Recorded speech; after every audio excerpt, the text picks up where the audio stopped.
Hi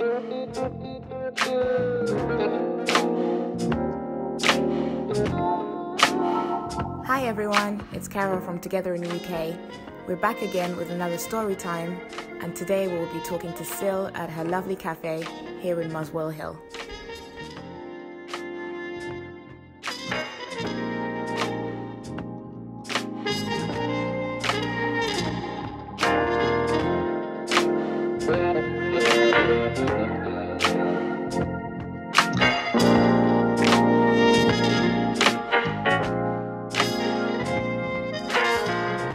Hi everyone, it's Carol again from Together in the UK. Thank you for having us, Sil. Thank you for the opportunity, guys.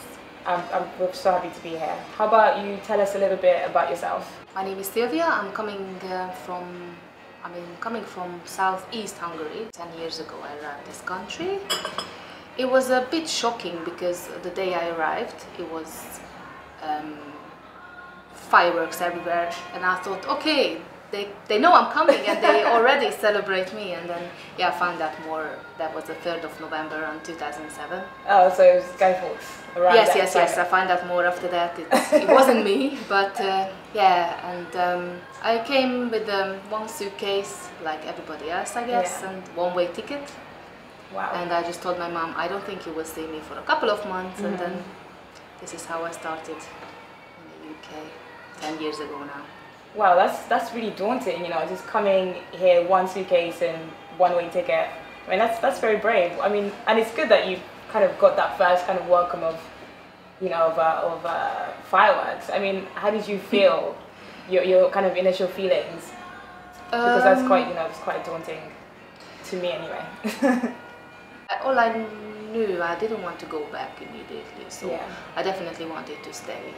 First of all, for a language, to get to know other culture, because I heard before it's a really mixed of the whole around world. Yeah. So that was the main reason to start a life in the UK. So you've been in London 10 years now. What would you say to someone new in the country? Like, what would you wish you had known, you know, 10 years ago when you first arrived on that plane? One more thing, yeah.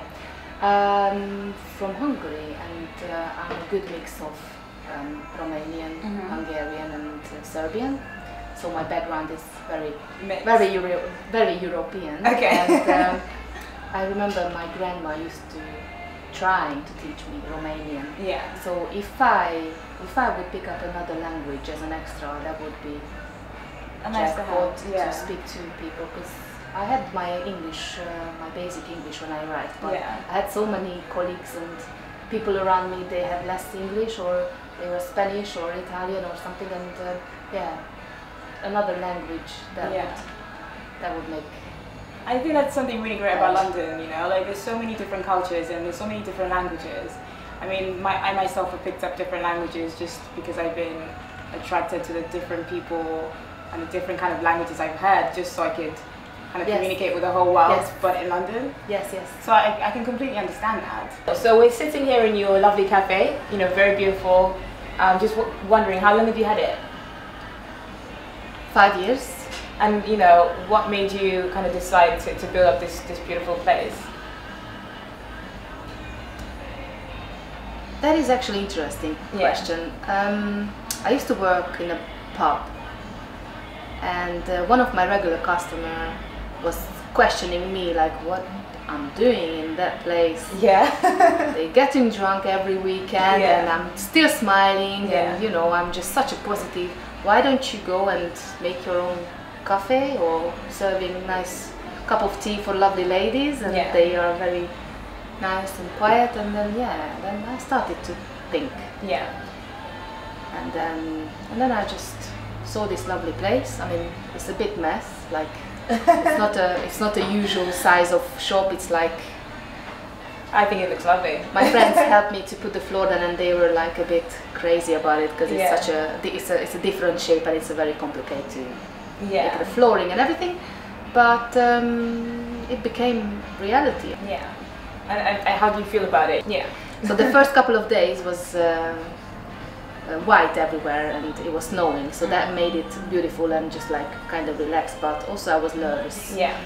am I gonna be complete this? Am I gonna be perfect? My language is not, my English is not perfect, and so on and so on. And then after a couple of years, I was just wandering around. The place was full, and I almost started to cry because I realized after 2 years, I'm putting so much energy and I'm working hard every day, and then the place was full, and then I was like a robot without emotions. And then I felt, oops, this is it, Sylvie, you made it. You with your background, with your family, with your friends supporting you, or people even not supporting me, so everything I had, positive, negative, it just made it completed.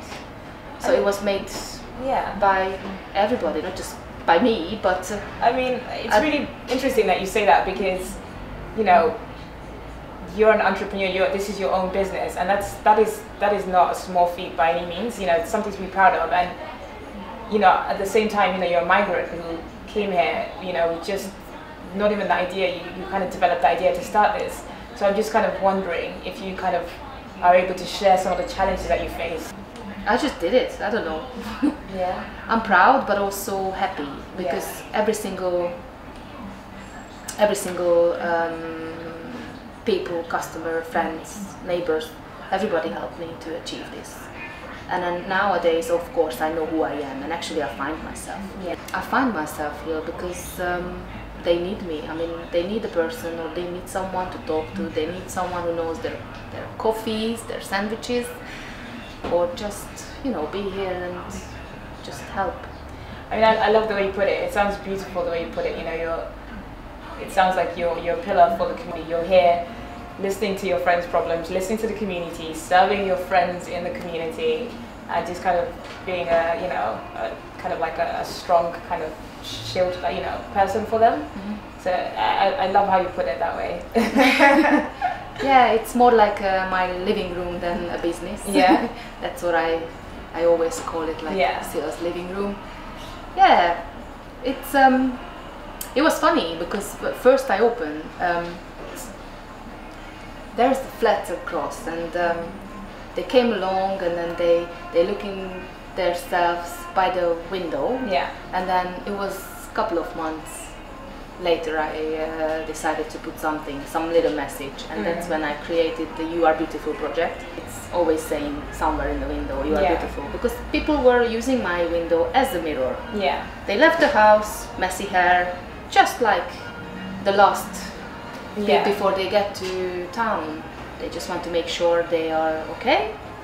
And then I thought, okay, maybe someone needs to tell them something about it. And then that's when I created this You Are Beautiful. It's my t-shirt wearing, but I cannot show you now, sorry.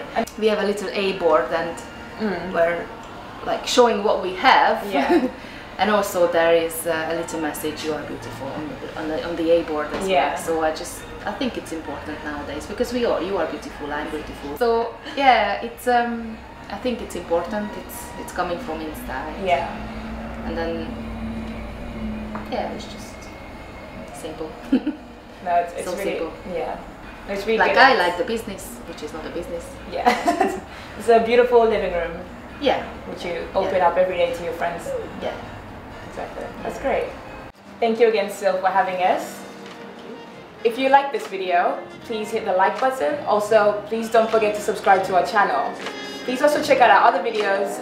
We've got several others, and don't forget to check out our website and our blog, TogetherintheUK.co.uk. Thanks again, and I hope I see you in the next one.